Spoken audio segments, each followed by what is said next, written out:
காஞ்சிபுரம் மாவட்டம் ஸ்ரீபெரும்புத்தூர் அருகே சாம்சங் தொழிற்சாலை ஊழியர்களின் போராட்டத்தில் வெளியாட்கள் கலந்து கொள்வதாக வந்த தகவலின் அடிப்படையில் ஊழியர்களை சோதனை செய்த பிறகே போராட்ட திடலுக்கு போலீசார் அனுமதித்தனர்.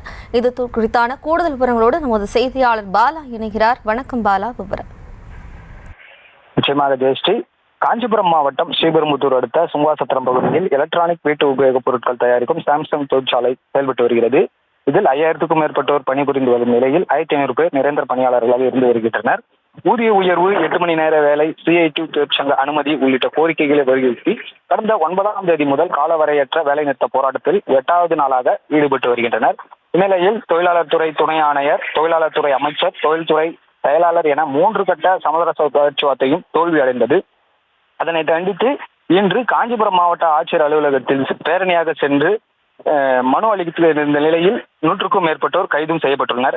இந்த வேலை நிறுத்த போராட்டத்தில் அந்நியர்கள் ஈடுபட்டு போராட்டத்தை சீர்குலைக்க முயன்றதாக வந்த தகவலின் அடிப்படையில் ஸ்ரீபெரும்புத்தூர் கோட்ட உதவி கண்காணிப்பாளர் தலைமையில் சுங்காசத்திரம் அருகே போராட்ட திடலுக்கு வந்து கொண்டிருந்த சாம்சங் தொழிற்சாலை ஊழியர்கள் அனைவரும் முறையான சோதனை செய்த பிறகு போராட்ட திடத்தில் அனுப்பி வைத்தனர்.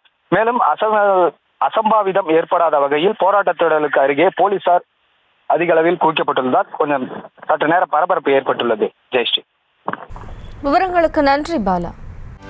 செய்திகளை உடனுக்குடனும் துல்லியமாகவும் தெரிந்து கொள்ள சப்ஸ்கிரைப் பண்ணுங்க.